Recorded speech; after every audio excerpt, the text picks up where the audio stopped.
Merry Christmas again. I hope that your Christmas Eve, your Christmas Day, and 26th and 27th were happy days.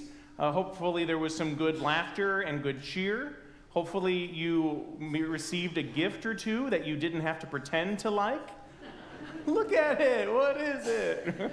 Hopefully there were some times where you just didn't have to do anything and you could sit down, even if you were hosting, that you could just sit there in the midst of all the wrappings and all the trappings and just sit there with a cup of coffee or something else and just be.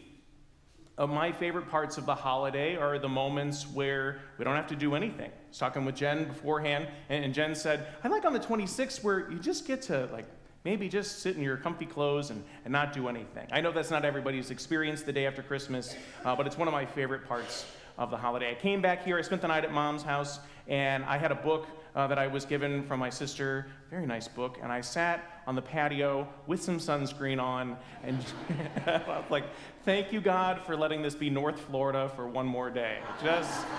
Just experiencing the rest of Christmas time. My tendency with Christmas, though, is to start at the end of the celebrations, to start to put everything back in order. Right, to get all the recycling back away, to get the list of the thank you notes I still have to do, to be able to find said book and put it on a bookshelf and let it have a new space, no longer in the store, but in my house, to maybe put some of the odds and ends and start to get ready for the new semester, just to put everything right. I like that very much. My aunt told me last night of a story of someone she heard wouldn't even allow the kids to have the Christmas tree on the 25th the whole day through. The quote was, well, that's done, let's put it away. And so maybe if that's your experience, I would invite you to think more deeply about the holiday. But I think that maybe in some ways there's this tendency in us to want to just have everything done.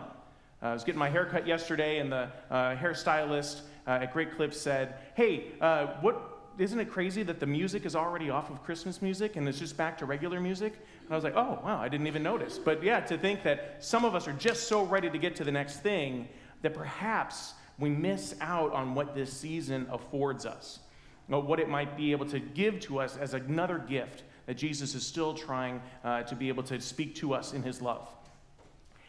The Holy Family is one of those examples of how being with Jesus and following him, that we can't have everything put aright.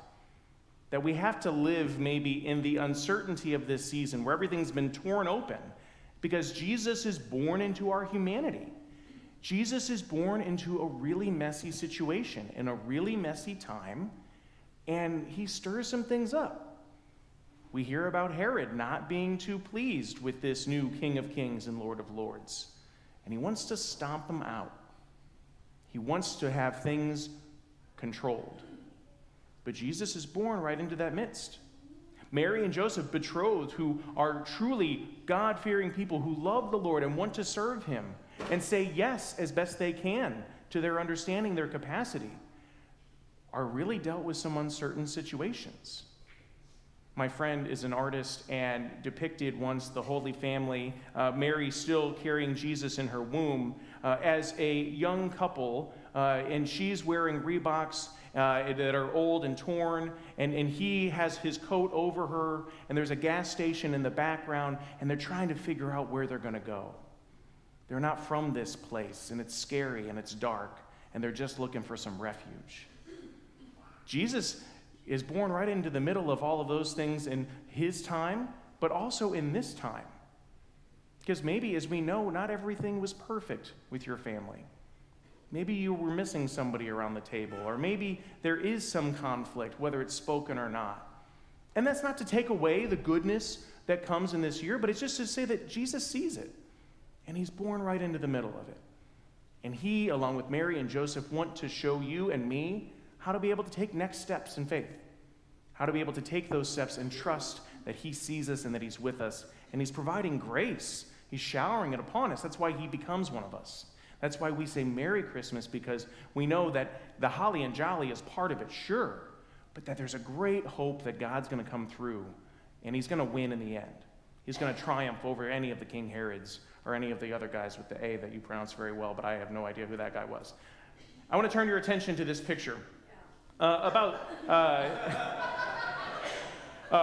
I was putting this up before Mass, one of you said, "I can't figure you out." and when you come up for communion, you'll be able to see it a little bit more clearly. It's a little washed out. I wish it was less pixelated. But this picture struck me. I was on a retreat, my first year of priesthood at a Jesuit retreat center in Colorado, and this was in the break room. And I was just getting a cup of coffee, and I just found myself, instead of being in the chapel or praying somewhere else, I'm looking at this picture. Rest on the Flight into Egypt by Meurson is his name, Luc Olivier Meurson, 19th century artist. And what I love about what he depicts here is Mary and Joseph on the run. They're refugees. They're fleeing political persecution, as Jesus was being persecuted by the one who was in charge of that country. And so they have to leave their own land and go to another. And in the midst of all of that, they don't really know what they're going to do or where they're going to go. They don't have refuge or a house. Remember, they were just in that cave as they had the Christ child born, the Holy Infant. And in the midst of all of that, they're just trying to trust that God is taking care of them. A lot of people feel that way in our society, in our world. A lot of people don't feel safe or welcomed in their own place. A lot of scariness, a lot of uncertainty. I'm not trying to make any statements here, but I just think that there's a lot of people that live in this reality. So what's going on in this picture here? We've got the sun god, who is an old Egyptian sphinx with a big smile on his face, because the sun gods were supposed to be ones that spoke of a higher reality. And think of all that went into making this sphinx. All of the back-breaking labor, maybe even the slavery that happened. We see Mary here holding the Christ child. He's illumined. And he is the true sun god. He's the one that makes sense even in the midst of all the fear and the uncertainty and the oppression and the cruelty. Here's St. Joseph. He's just trying to get a couple winks in. But notice that he sets himself up front, near the fire, sure, to keep warm, but also to protect the Holy Family. Also to make sure that he can do what he can to be able to make sure that his family knows that they are taken care of. And we see women and men do this for their families all the time. We see them really trying to make sure that their families have enough to eat or enough clothing to be able to keep warm. But we also see that the Holy Family in the middle of this, at least what I see in this big empty space, that there's a lot of room for us to consider how we might join them in their journey to Nazareth, their journey out of that uncertainty into some rest. And that maybe wherever you are in your journey with the Lord, that maybe you can see Mary just very patiently and lovingly holding Jesus. That you can see Jesus just making eyes at you, goo-goos and gagas. My mom and I had lunch the Friday before Christmas. We just got lunch to catch up before all of the hubbub of the holiday.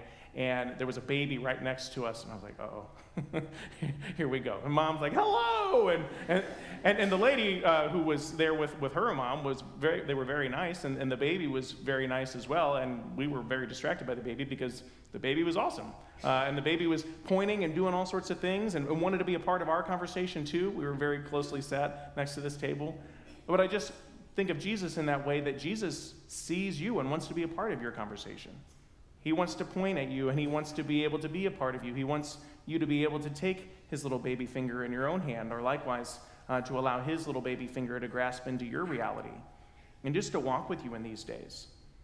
Maybe for you to hold baby Jesus just for a little bit in your prayer, and to be able to give some consolation, maybe some rest to Mary, but also to recognize that if you've ever held a baby, who's benefiting more than anyone? It's you, right? And just to be able to recognize, wow, that there's something really to live for. There's something to endure.